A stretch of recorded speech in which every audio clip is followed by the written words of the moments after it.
The Beaver's engine sputtered again. Third time in an hour, and I kept my hand loose on the yoke the way Uncle Jorgen taught me back when I was still stupid enough to think flying up here was romantic. That was before I learned the North Slope eats planes the way Anchorage eats dreams, one expensive piece at a time. The fuel gauge sat at a quarter tank, which meant maybe 40 minutes if the headwind didn't get worse. Which it would. Always does. N724BK. Dead Horse Tower. Confirm your position. I thumbed the radio. Dead Horse, this is Kilo Bravo. About 90 miles northeast of your position. Heading to Ikillik Station. Weather's turning to shit. Sorry, degrading rapidly. Static crackled back. Kilo Bravo, be advised Ikillik hasn't responded to scheduled check-ins for 36 hours. Coast Guard's requesting you do a visual flyover. Report any activity. My coffee, 3 hours cold in a travel mug from the Soldatna Safeway, sloshed against the cup holder. 36 hours of radio silence from a research station wasn't good, but it wasn't unheard of either.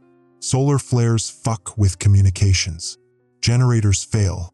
Some grad student trips over the antenna cable while carrying permafrost samples and nobody notices until the satellite phone stops working. Still, 36 hours. Copy that, Dead Horse.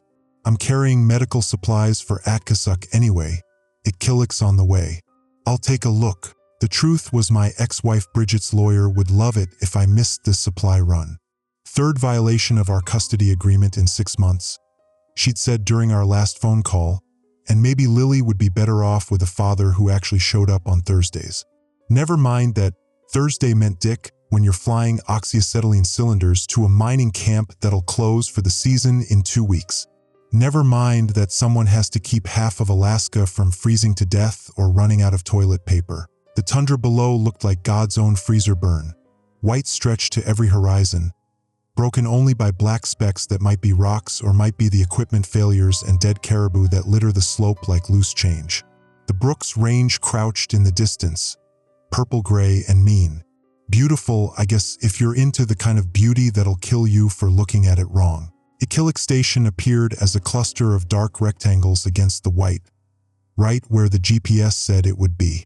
4 prefab buildings arranged around a central courtyard, the kind of setup you see at every research outpost from Utqiagvik to McMurdo. Solar panels on the roofs, wind turbines spinning lazy circles. Looked normal enough from 2,000 feet. I dropped to 500, banking slow. That's when I saw the figures. 6 or 7 of them scattered around the courtyard. Moving, but moving wrong, jerky, shambling like the video compression artifacts you get on a bad satellite feed, except these were people. Real people. I could see their parkas, dark blue with the university logos that all the research stations used. Dead Horse, Kilo Bravo. I've got visual on Ikillik. Seeing multiple personnel in the courtyard. But I paused, trying to find words that wouldn't make me sound crazy. Movement looks wrong. Can't explain it better than that. Maybe hypothermia cases?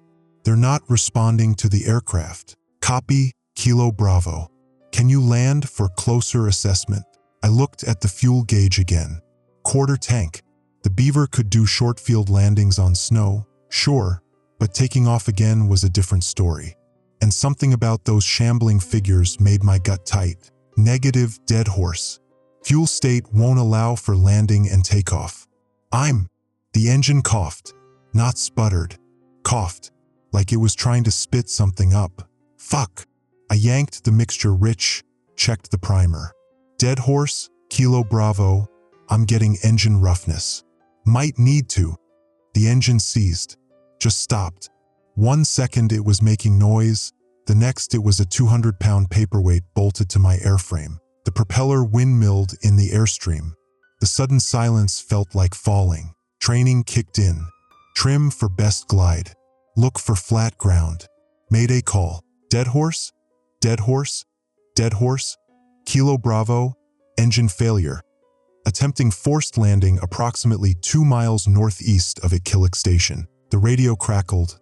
Dead Horse saying something about search and rescue, but I was too busy not dying to listen. The tundra rushed up white and flat and perfect for a wheels-up landing if you ignored the rocks and ice ridges and permafrost humps that would flip the plane end over end. I spotted a stretch that looked smooth, probably a frozen lake, which meant it might not even be solid, but I was out of better options and aimed for it. Flaps full, nose up, wait for it. The beaver hit hard. Snow exploded around the windscreen.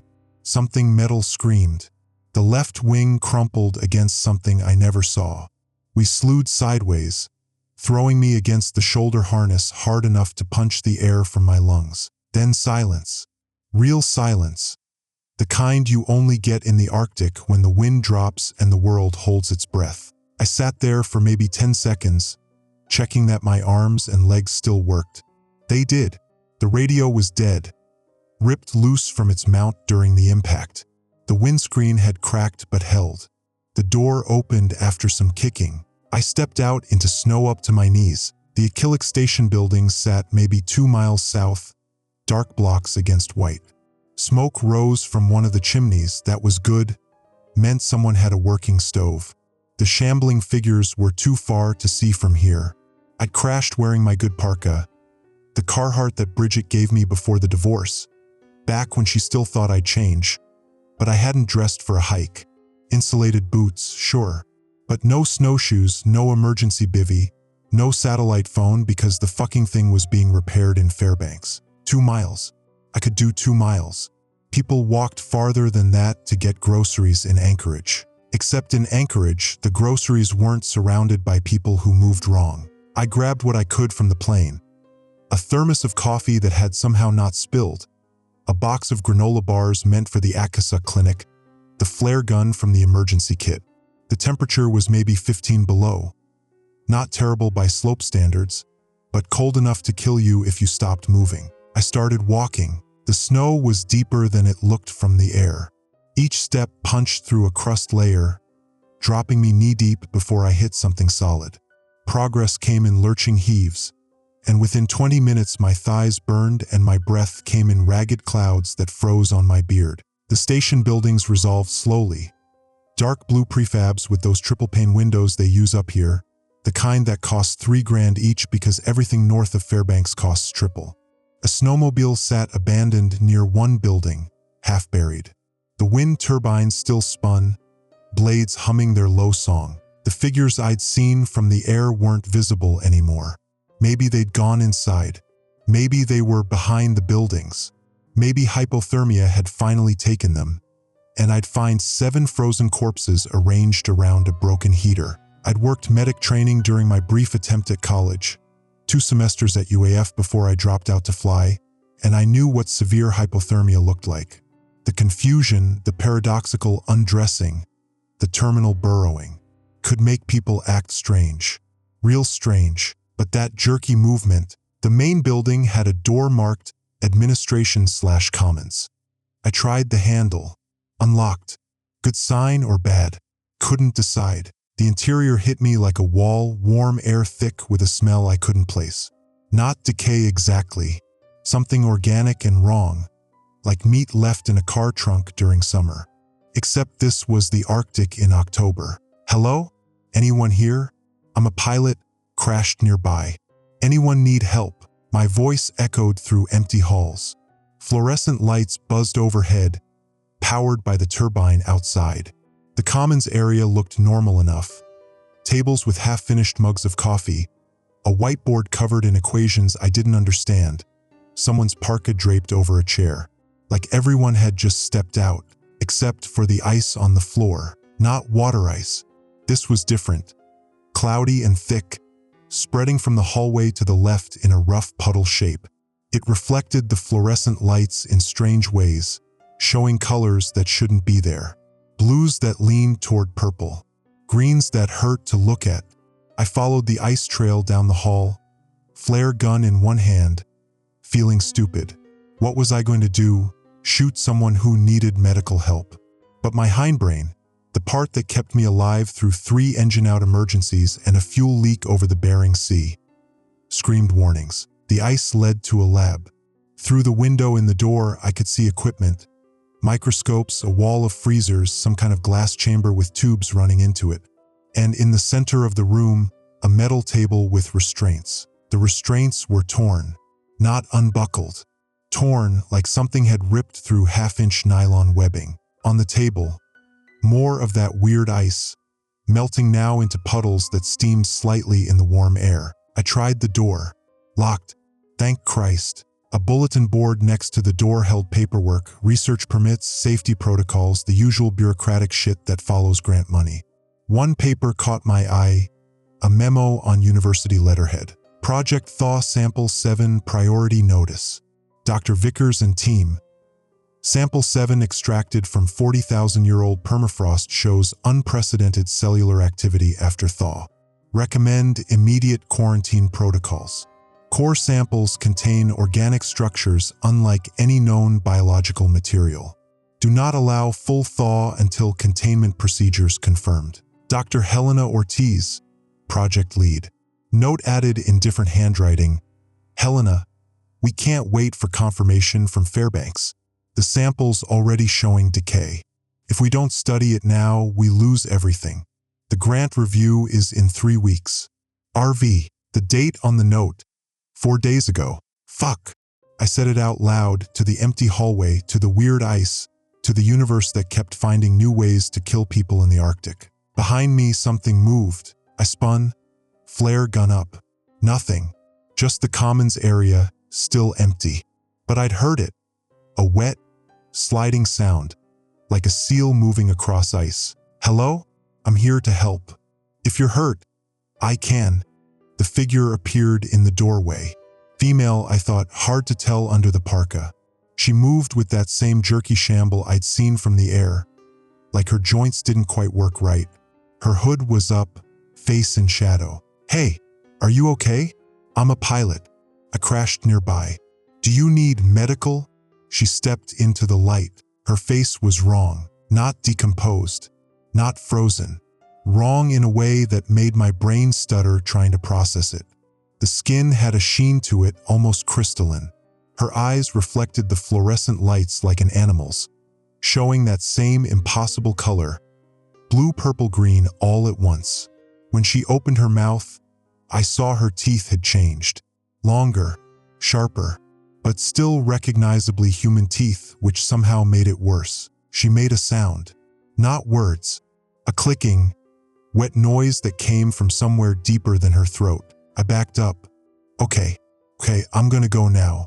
You stay there. She lunged forward, not walking, lunging, that same jerky movement, and I ran.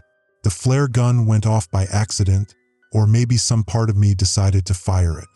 The flare hit the ceiling, bounced, and skittered down the hall, trailing red smoke and sparks. It gave me enough light to find the exit. I burst through the door into cold that felt like a slap after the overheated building. The wind had picked up, driving snow horizontal across the courtyard.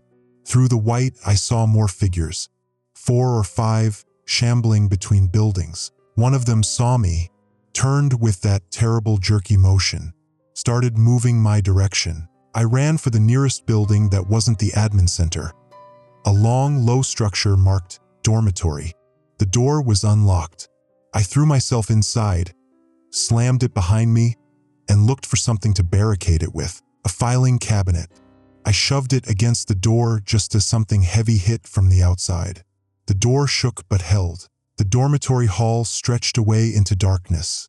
The lights were off here. My phone flashlight showed a hallway lined with doors, most standing open. At the far end, a red exit sign glowed. I moved down the hall, checking rooms, bunks, desks, personal belongings. A lot of personal belongings, actually. Clothes still in drawers, laptops sitting on desks, family photos tacked to walls. A coffee mug on one desk said, "World's okayest climatologist," in faded letters. Nobody packed up. Nobody evacuated.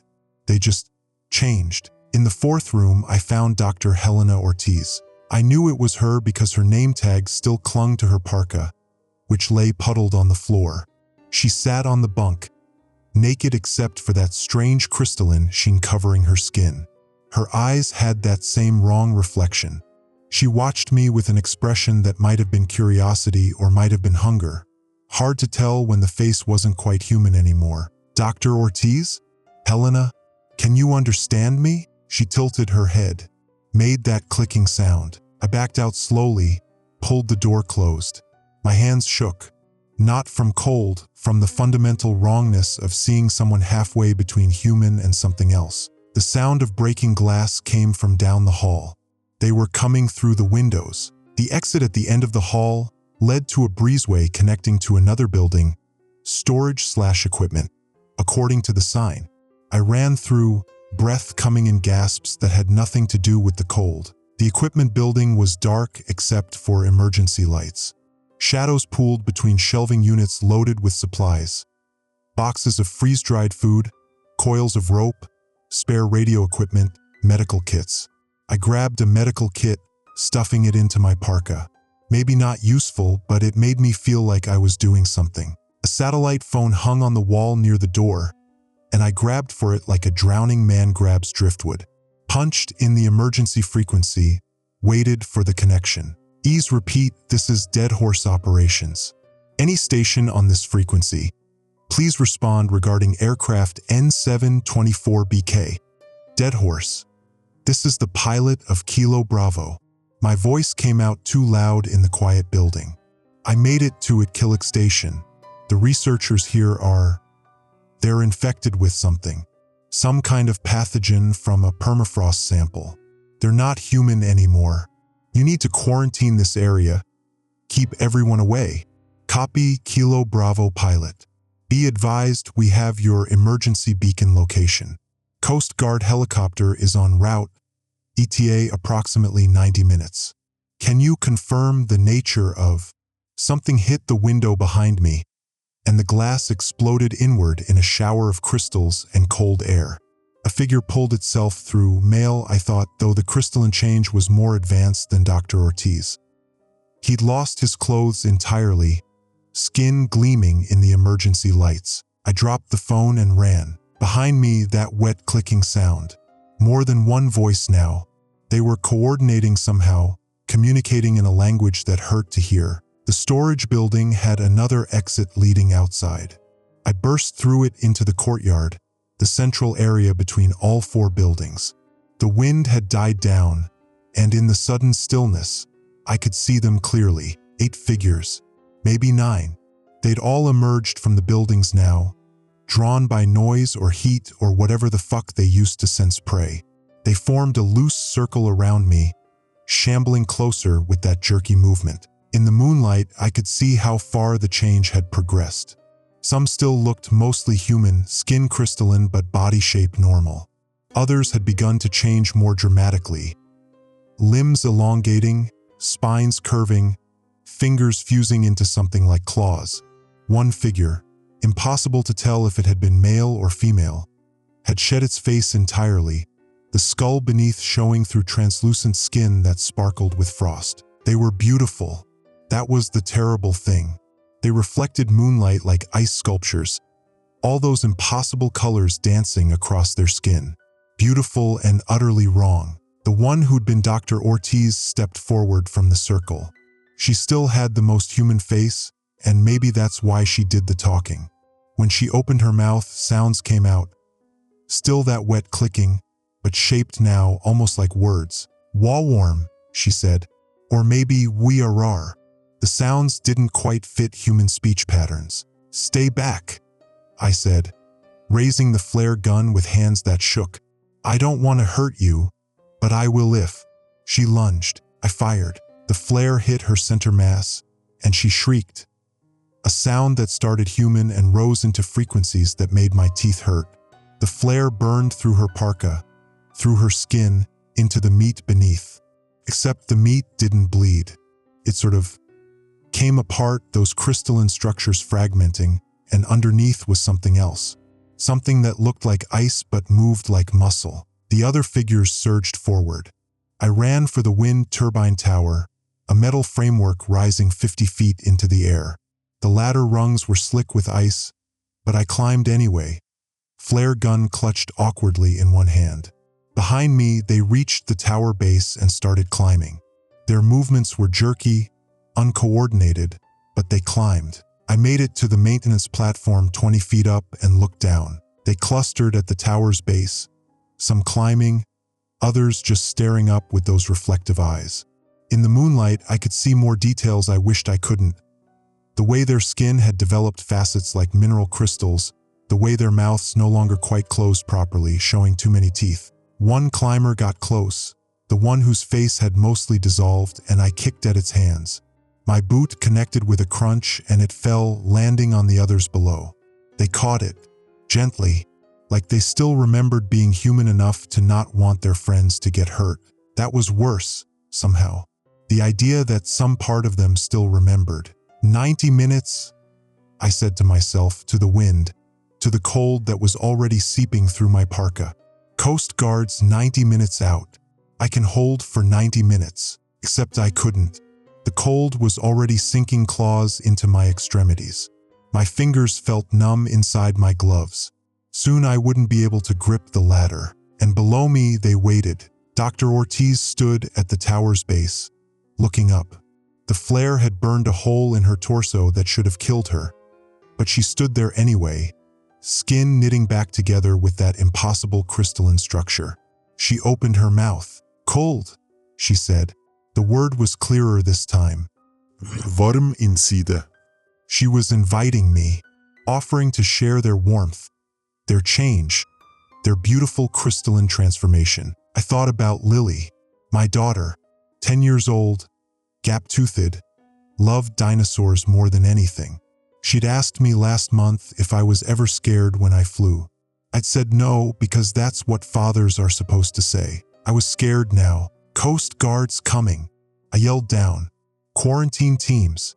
They'll help you." Dr. Ortiz tilted her head with that terrible jerky motion. "New help. Beater. Cold is beater." Another figure started climbing, faster than the first, more coordinated. It had been a man once, judging by the size. Now it was something else, all crystalline grace and inhuman strength. I climbed higher onto the turbine housing itself. The blades swept past with their low hum, inches from my head. If I slipped, they'd take my head off clean. The climber reached the platform, paused, looked at me with eyes like oil on water. "Please," it said, and extended a hand. That's when I understood. They didn't want to kill me. They wanted to share, to bring me into whatever they'd become, whatever that permafrost sample had turned them into. Some ancient organism from 40,000 years ago, frozen in time, waiting for humans stupid enough to thaw it out. The helicopter came then. Sudden spotlight stabbing down, rotor wash throwing up clouds of snow. A loudspeaker crackled. "This is Coast Guard Rescue. Survivor, if you can hear us, stay where you are. We're deploying the basket." The figures below scattered, running for the buildings with that same jerky shamble. They knew helicopters meant danger, some primitive instinct or remaining human memory telling them to hide. All except Dr. Ortiz. She stood in the courtyard, looking up at the helicopter with her wrong-colored eyes.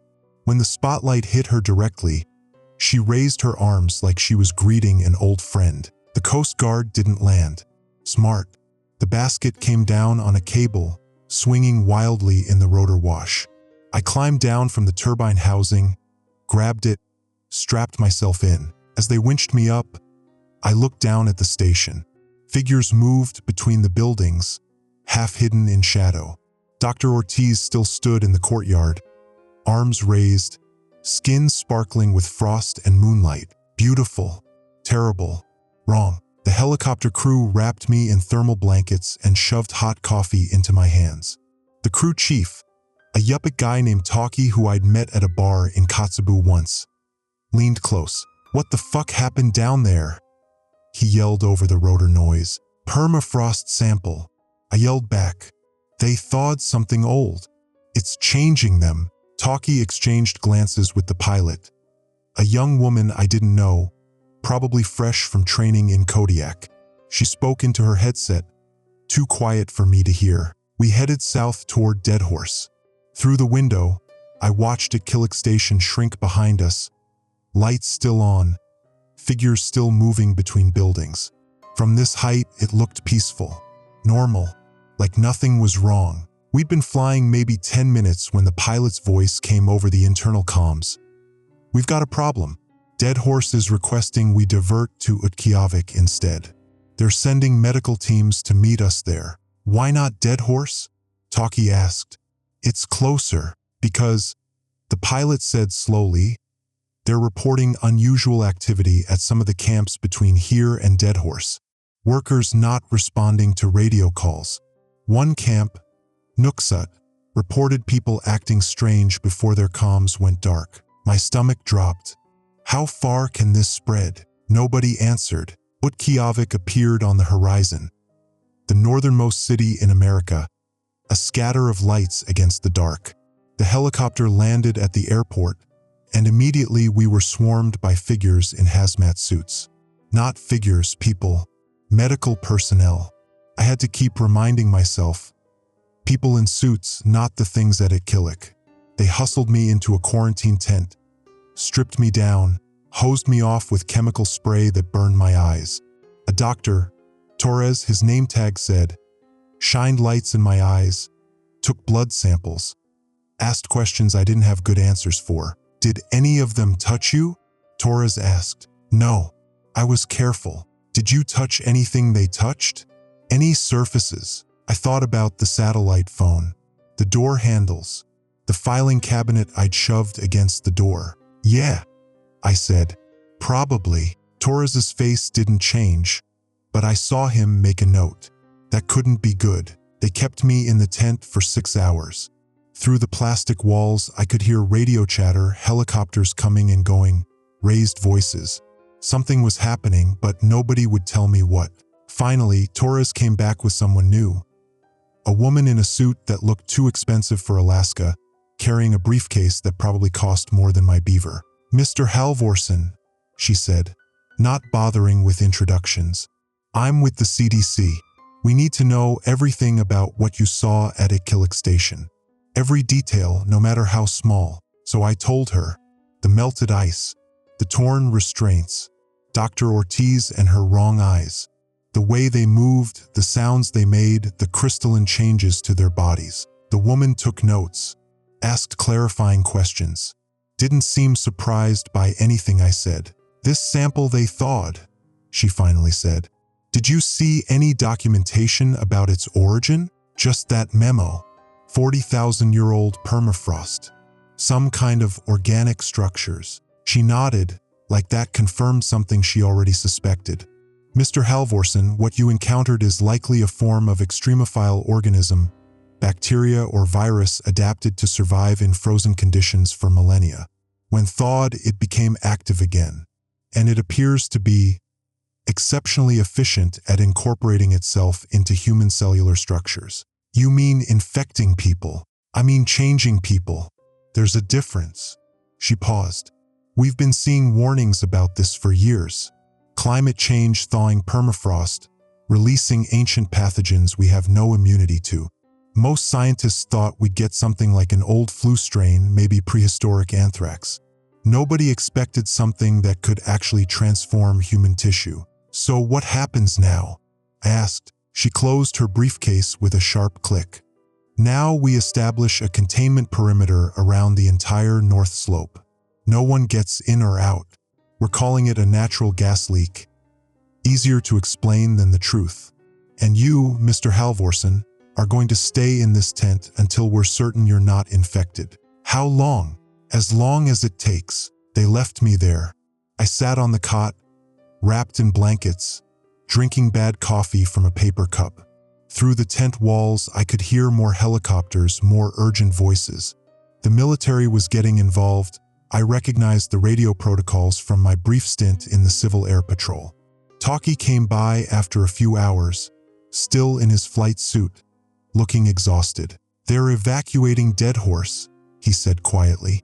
Everyone north of the Brooks Range. They're saying it's a precaution, but...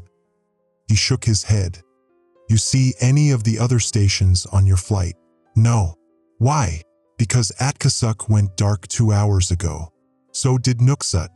Whatever this is, it's spreading faster than they thought.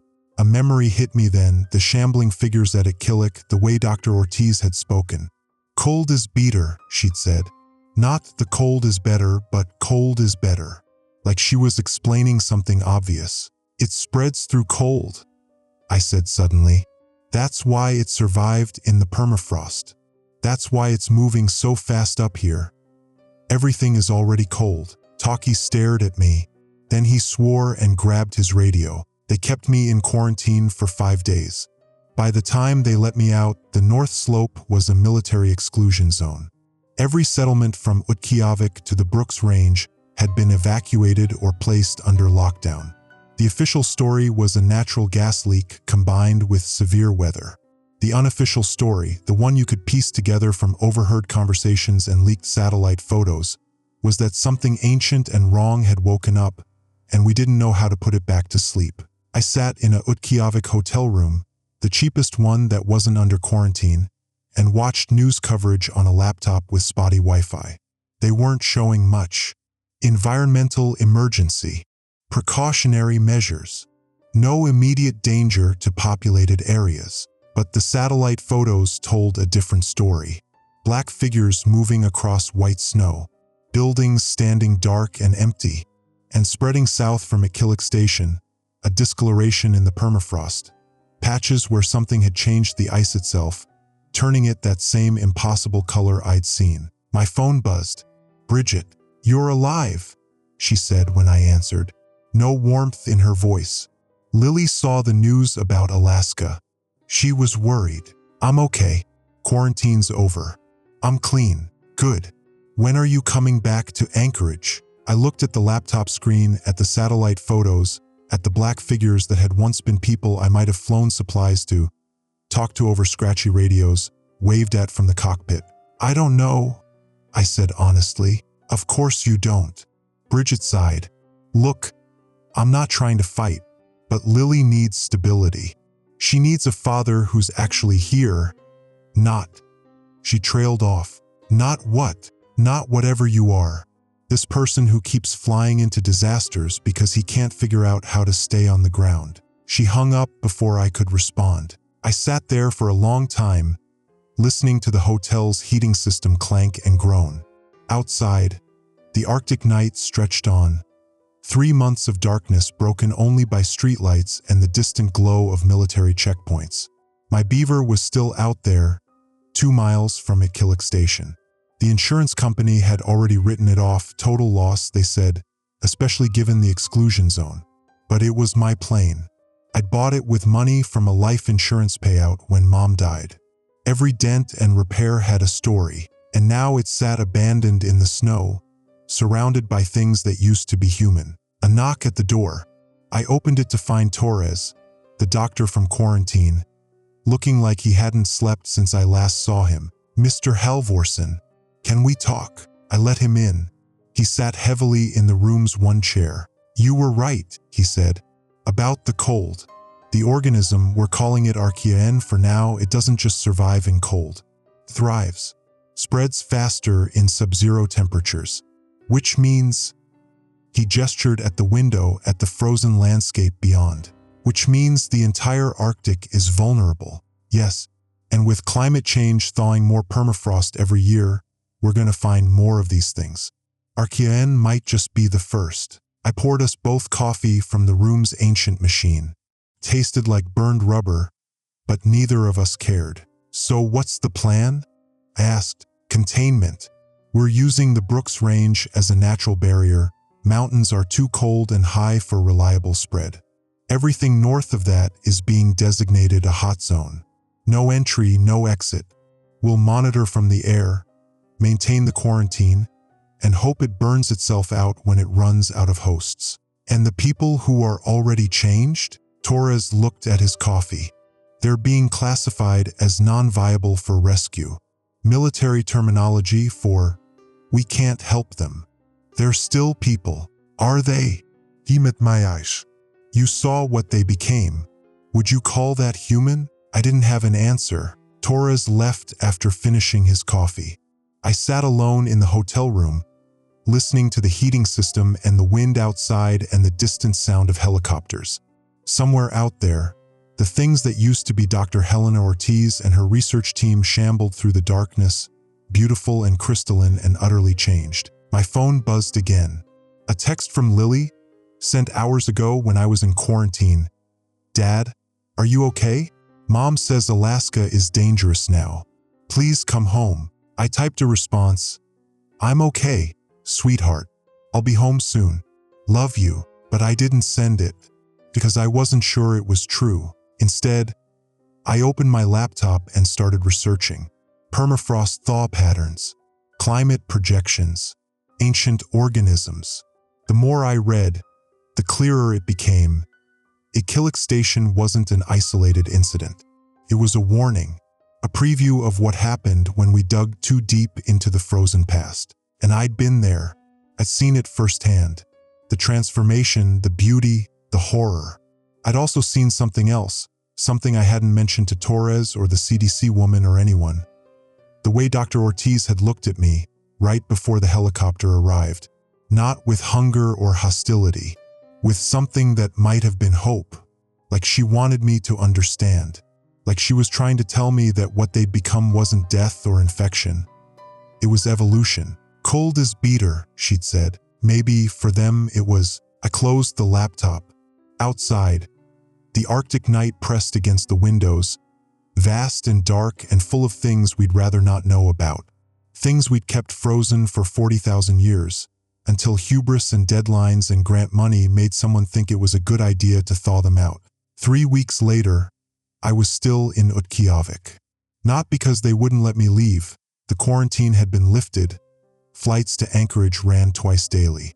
I stayed because I couldn't shake the feeling that leaving meant giving up. On what, I wasn't sure. Maybe on understanding. Maybe on the 7 people at Ikillik Station who'd become something else. I'd started hanging around the military checkpoint at the edge of town, where the exclusion zone officially began. The soldiers manning it got used to seeing me, the crazy pilot who'd crashed near Ground Zero and lived to tell about it. Sometimes they'd share coffee from their thermos, tell me what little they knew about the situation up north. The news wasn't good. Archean had spread to 4 more research stations and 2 pipeline camps. Each time, the same pattern. People reported strange symptoms, stopped responding to radio calls, and when helicopters did flyovers, they'd see those shambling figures moving in the snow. The military had started using drones instead of manned aircraft. Safer that way. The discoloration in the permafrost kept spreading too, irregular patches visible from satellite growing larger each week. The scientists Torres had brought in couldn't agree on what it meant. Some said the organism was terraforming the environment, changing the chemical structure of ice itself. Others said it was just a side effect like mold on bread. Either way, it was spreading. I was drinking bad checkpoint coffee on a Tuesday morning when Talkie showed up in a Coast Guard truck. He looked worse than the last time I'd seen him, thinner, with circles under his eyes that spoke of too many rescue flights and too few answers. "They're sending me south," he said without preamble. "Reassigning the whole unit to Kodiak. Military's taking over all Arctic operations. Makes sense. This isn't search and rescue anymore. No." He stared at the checkpoint barriers, at the empty road leading north into darkness. "It's containment. And Halvorsen. They're talking about burning it." I set down my coffee. Burning what? All of it. The stations, the camps, everything in the hot zone. Thermobaric weapons, they said. Create enough heat to sterilize the whole area. He turned to look at me. "They want to make sure nothing survives." "When?" "Soon. Maybe days. They're just waiting for final authorization from DC. He pulled a folded paper from his jacket. "I thought you should know. And I thought you should have this." The paper was a satellite photo, dated yesterday. It showed Ikillik Station from above, the 4 buildings, the courtyard, the wind turbine. And scattered around the perimeter, maybe 20 figures now instead of 7. They'd gathered more somehow. Maybe people from the other infected stations had made their way there, drawn by some instinct or signal. In the center of the courtyard, someone had arranged rocks into a pattern. It took me a moment to recognize it. A spiral, perfectly geometric, the kind of pattern you see in nature. Seashells, galaxies, the unfurling of ferns. They were still capable of creating, still capable of pattern and meaning. They're not mindless, I said quietly. No, Talkie agreed. That's what scares everyone. If they were just zombies, it'd be easier. But there's something else. Something that thinks. He climbed back into his truck. Take care of yourself, Halvorsen. And for what it's worth, I'm glad you made it out. He drove away, leaving me with the satellite photo and a sick feeling in my gut. That night, I broke into the airport hangar where they'd stored my wrecked beaver. Security was light. Most personnel had been redirected to the military operation. The plane sat under fluorescent lights, left wing crumpled, tail section bent at a wrong angle. But the engine, miraculously, looked intact. I told myself I was just checking on it, making sure the insurance adjuster hadn't missed anything valuable. But that was bullshit, and I knew it. I was looking for an excuse. The sat phone in my pocket buzzed. Bridget, probably, calling to remind me about Lily's science fair next week. I'd promised to be there, promised I'd fly home and be a proper father for once. But my hand stayed on the beaver's fuselage, feeling the cold metal, thinking about Dr. Ortiz standing in the moonlight with her arms raised. Cold as beater. What if she was right? Not in the way that meant everyone should get infected. I wasn't that far gone. But what if her transformation wasn't death or loss of humanity? What if it was just different? A form of life adapted to conditions humans couldn't survive, carrying consciousness forward into new shapes? The scientists said Archaean was 40,000 years old. It had survived ice ages, continental shifts, the rise and fall of species. And now it was waking up to find a world that had changed completely while it slept. Maybe from its perspective, we were the invasion. We were the things that didn't belong in the deep cold. I pulled out my phone and called Torres instead of Bridget. Halvorsen. He answered on the second ring, sounding alert despite the late hour. What's wrong? The thermobaric strike. When? Pause. How did you hear about that? Doesn't matter. When? 72 hours. Maybe less if DC moves faster than expected. Why? Because I think we should document what's there first, before we destroy it. Document it? We have satellite imagery, drone footage. I mean, go there, on the ground. Talk to them if we can. Understand what they've become before we burn it all to ash. I heard how crazy I sounded, but couldn't stop. They're arranging rocks into patterns, Torres. They're creating. That means something. It means they're infected with an organism that hijacks human neural tissue for its own purposes, Torres said flatly. Nothing more. You don't know that. And you do? Because you spent 5 minutes watching them from a wind turbine. His voice softened slightly. Halvorsen, I get it. You feel responsible because you saw them when they were still transitioning. But they're not people anymore. The CDC, the military, everyone agrees on that. Everyone agreed slavery was fine once. Everyone agreed the earth was flat. Consensus doesn't mean truth. Torres sighed. Go home to your daughter. Let the military handle this. He hung up. I stood in the dark hangar, one hand on my broken plane, phone in the other. Outside, the wind howled. The first big storm of the season. Temperatures dropping to 40 below. By morning, there'd be 3 feet of new snow. Perfect flying weather for someone stupid enough to try. The Beaver's engine was intact. I checked. The fuel tanks hadn't ruptured. If I could patch the wing, straighten the tail, I could get it airborne. Maybe. Probably not. But maybe. And then what? Fly back to Ikilic Station? Land in the courtyard with the spiral pattern and the shambling figures? Try to talk to Dr. Ortiz like she was still human enough to understand? Yes, whispered something in the back of my mind. Yes, because someone should witness what they've become before the military erases them. Someone should know. I pulled out my phone and typed a text to Lily. Sorry, sweetheart. I'm going to miss your science fair. Something came up. I love you so much. Your dad is trying to do something important. Then I deleted it without sending. Instead, I texted Bridget, "Tell Lily I love her. Tell her I'm sorry. Tell her some things are bigger than promises." I hit send before I could change my mind. Then I got to work on the plane. It took me 16 hours to patch the Beaver well enough to fly. The wing was the hardest part. I had to cannibalize aluminum from a junk Cessna in the corner of the hangar, riveting it in place with tools I half remembered how to use from my brief apprenticeship with a mechanic in Fairbanks. The tail section I just bent back into shape. Not pretty, but functional. Maybe. By the time I finished, dawn was breaking. That weird Arctic dawn that's more like a lighter shade of darkness. I triggered 3 security alarms and ignored them all. If someone wanted to stop me, they'd had plenty of time. No one came. I rolled the Beaver out onto the tarmac. The storm had passed, leaving the world buried in fresh snow that sparkled like diamonds in the dim light. Temperature was 38 below. The engine would barely turn over in this cold, and if it did start, I'd have maybe 2 hours of flight time before my fuel ran out again. 2 hours. Enough to reach at Killick Station, land, and what? Have a conversation with creatures that barely spoke? Document their spiral rock patterns with my phone camera? Apologize on behalf of humanity for disturbing their 40,000-year sleep? I climbed into the cockpit.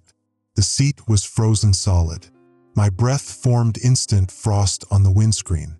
Every instinct I had, every hour of training, every near-death experience that had taught me when to push and when to quit screamed that this was suicide. I started the engine anyway. It caught on the 3rd try, coughing black smoke before settling into a rough idle. The propeller spun, throwing up clouds of snow. Through the windscreen, I could see the airport terminal, warm lights and windows, people living their normal lives. I could still abort, shut down the engine, climb out, call Bridget and beg for another chance at being Lily's father. Instead, I pushed the throttle forward. The Beaver lurched down the runway, gaining speed slowly, too slowly. The patched wing shuddered. The bent tail created drag that wanted to pull me into a spin. I kept the yoke steady, muttering prayers to gods I didn't believe in. At the last possible moment, I pulled back. The plane lifted, barely. We cleared the runway end by maybe 10 feet, the landing gear almost clipping the snow berm. But we were flying, sort of. The Beaver handled like a drunk walrus, but she was airborne. I turned north toward the Brooks Range, toward the exclusion zone, toward at Killick Station and whatever waited there. The military must have seen me on radar. My radio crackled to life within minutes. Unidentified aircraft departing Utqiagvik. You are entering restricted airspace. Turn back immediately or you will be intercepted. I switched off the radio. The tundra unrolled below me, white and empty and beautiful in its desolation. This far north, in October, the sun barely cleared the horizon, just a pale disk that cast long shadows across the snow. I'd always loved this time of year, when the landscape became simple. White below, gray above, the line between them sharp and clean. Ahead, the Brooks Range rose like a wall.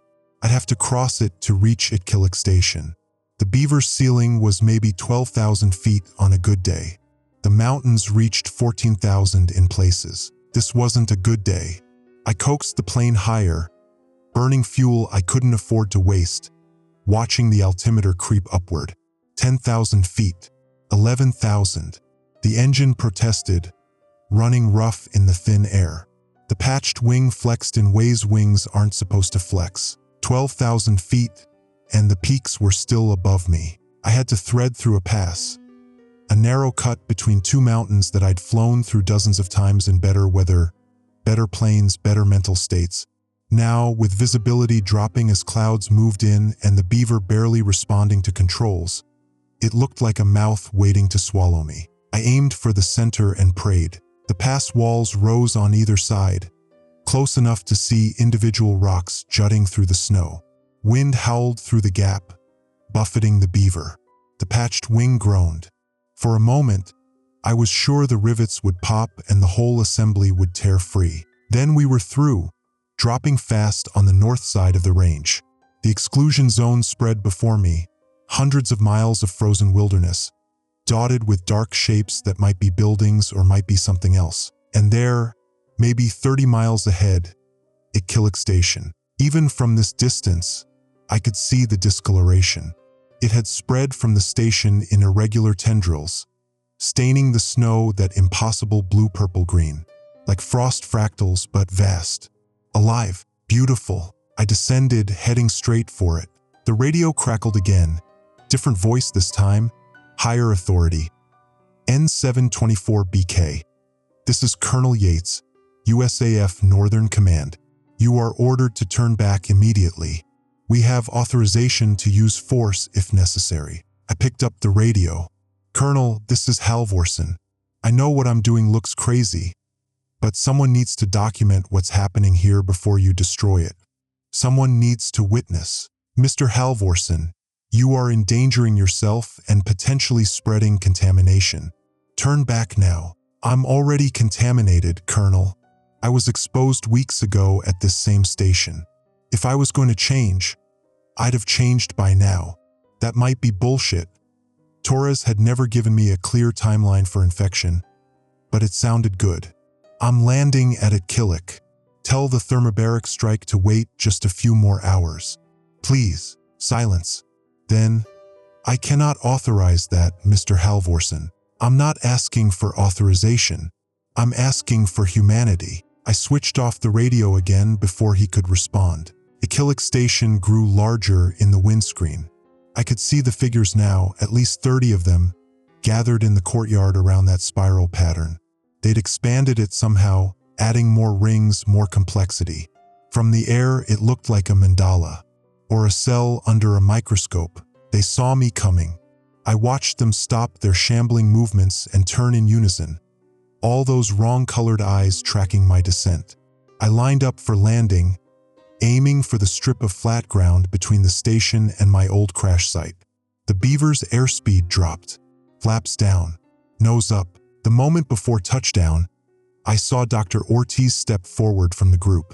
She still looked the most human, or maybe I just recognized her because she'd been the first one I'd seen transform. She raised both arms, not threatening, welcoming. The Beaver hit hard, bounced, hit again. I stood on the brakes, and we slewed to a stop maybe 50 yards from the courtyard. The engine coughed once and died. I sat in the cockpit, hands shaking, breath fogging the air. Through the windscreen, I could see them approaching. 30 figures, moving with that jerky shamble, skin gleaming with crystalline formations. Some barely looked human anymore, bodies elongated, faces restructured.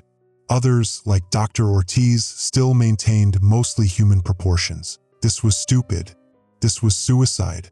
This was the kind of decision that made people shake their heads at your memorial service and say, "He was always reckless." I opened the door and stepped out into the cold. They stopped maybe 20 feet away, forming a loose semicircle. Up close, the crystalline structures in their skin caught the weak sunlight, throwing prismatic patterns across the snow. Each person reflected light differently, creating a display that would have been beautiful if it wasn't so terrifying. Dr. Ortiz stepped forward. When she spoke, her voice was clearer than I remembered. Still that wet, clicking quality, but the words were almost normal. "You returned." "Yeah," I said, "because what else do you say?" I needed to understand. She tilted her head, studying me. Her eyes had lost all their original color. Now they were that same oil-on-water shimmer, reflecting colors that shouldn't exist. But something in her expression felt familiar, curious, almost kind. "Understand. What? What you've become. What this is." I gestured at the courtyard, at the spiral pattern, at the discolored snow spreading in all directions. "Before they destroy it." She made a sound that might have been laughter, sharp clicks that hurt my ears. The other figures echoed it, creating a cacophony that felt like it was vibrating inside my skull. "Destroy," she said. "Yes, they will try." "Will they succeed?" Another head tilt. "What is success? We are old, older than ice." older than mountains. She raised a crystalline hand, fingers that had fused into something between human and claw. We sleep, we wake, we sleep. Humans think they are permanent, but everything changes. One of the other figures stepped forward, less human than Dr. Ortiz, face almost completely restructured. When it spoke, the voice was barely recognizable as human at all. You could join, be better. No, I said automatically. Then, more carefully, I don't think I could. I have a daughter. She needs her father to stay human. Dr. Ortiz's expression shifted. Something that might have been sadness or might have been understanding. Hard to read on a face that was halfway to something else. Human, she said softly. You think that means something special, doesn't it? She gestured at the spiral pattern. We were human, doctors, scientists. We thought we were special too. Then we touched something older, learned we were just one form, one shape. Life takes many shapes, all special, all temporary. I looked at the spiral again, really looked at it. The pattern was mathematical Fibonacci sequence, maybe, or something close to it. The kind of pattern that shows up everywhere in nature, from shell growth to galaxy formation. Universal. You're still conscious, I said. Still thinking. That means something survives the change. Yes, Dr. Ortiz said. Consciousness continues. Different, but continues. We remember being afraid, being warm, being separate. She gestured at the group around her. Now we are together, part of something larger. Cold makes us clear, strong, connected. Behind them, the discolored snow pulsed gently. I could see it now, a slow rhythmic movement like breathing. The organism wasn't just changing people. It was changing the entire environment, remaking it into something it could thrive in. Terraforming. That's what the scientists had called it, and they were right. How far will it spread? I asked. Dr. Ortiz looked north toward the polar sea. As far as cold allows. We cannot cross the mountains. Too warm. But here. She gestured at the vast expanse of Arctic tundra. Here we can grow. And when summer comes, when the temperature rises, we sleep like we slept before. In the ice, in the deep cold. We sleep until we wake again. A cycle. A 40,000-year cycle of sleeping and waking, spreading when conditions allowed, retreating into dormancy when they didn't. The organism wasn't trying to conquer the world. It was just trying to survive, same as everything else. And humanity, in our hubris, had woken it up early. I pulled out my phone, started taking pictures. The spiral pattern, the crystalline figures, Dr. Ortiz's face, still recognizable but transformed. The spreading discoloration, everything I could document before the military turned this place to ash. They're going to bomb this area, I said while shooting. Thermobaric weapons. Burn everything. You understand that, right? Yes, Dr. Ortiz said calmly. We understand. Humans are afraid. Fear makes violence. We remember being afraid too. Can you survive it? The heat, the fire. She made that clicking laugh again. Some will survive. Some will sleep. Some will die. All things die, then return. Life is patient. One of the other figures approached me, carefully, like it didn't want to startle me. It held out a hand, palm up. In the palm was something small and dark. A piece of ice, maybe, or crystal. Gift, Dr. Ortiz translated. From the old world to the new. I looked at the crystal. It pulsed with that same wrong color, reflecting light that shouldn't exist. If I touched it, would I transform? Would I become like them, conscious but changed, human memory in an inhuman body? Would that be so terrible? I thought about Lily, her gap-toothed smile, the way she got excited about dinosaurs, about fossils, about things that lived long ago and left only traces. She'd want to know about this, about the thing that slept 40,000 years and woke up changed. But she needed a father more than she needed a story. I can't, I said to the figure. I'm sorry, but I can't. The figure closed its hand around the crystal and nodded, a gesture so human it made my chest hurt. Dr. Ortiz stepped closer. You will tell them, other humans, that we are not monsters. I'll try. I don't know if they'll listen. They won't, she said simply. Fear is stronger than understanding, but you will try. That is enough. In the distance, I heard the sound of jets. The military, probably scrambling interceptors. I had minutes, maybe less. I should go, I said. Yes, go to your daughter. Tell her about the old things. Tell her everything changes. Even monsters. Even fathers. I climbed back into the Beaver, fired up the engine. Caught on the first try, small miracles. Through the windscreen, I watched the figures return to their spiral pattern, arranging themselves in some order I couldn't decipher. Dr. Ortiz stood in the center, arms raised like she was conducting an orchestra, or like she was praying. I took off into the wind, the Beaver groaning and shuddering but flying. Behind me, Exclusion Station grew smaller. The spiral pattern became just another detail in the vast white landscape. 3 hours later, the military released a statement. Controlled burn of hazardous materials in the Exclusion Station area completed successfully. No casualties. Area remains under quarantine pending environmental assessment. I was back in Utqiagvik by then, my Beaver impounded, facing charges I didn't have the energy to care about. I called Bridget. I'm coming home, I said. For real this time. No more Alaska. No more flying into disasters. We'll see, she said. But she didn't hang up. I called Lily. Did you do something important? She asked. I witnessed something, I said. Something old and strange and beautiful. I'll tell you about it someday. Okay, Dad. I love you. I love you too, sweetheart. I hung up and looked north, toward the exclusion zone, toward the place where thermobaric weapons had scorched the earth and turned everything to ash. Except they hadn't. Not everything. Because Dr. Ortiz was right. Some things would survive.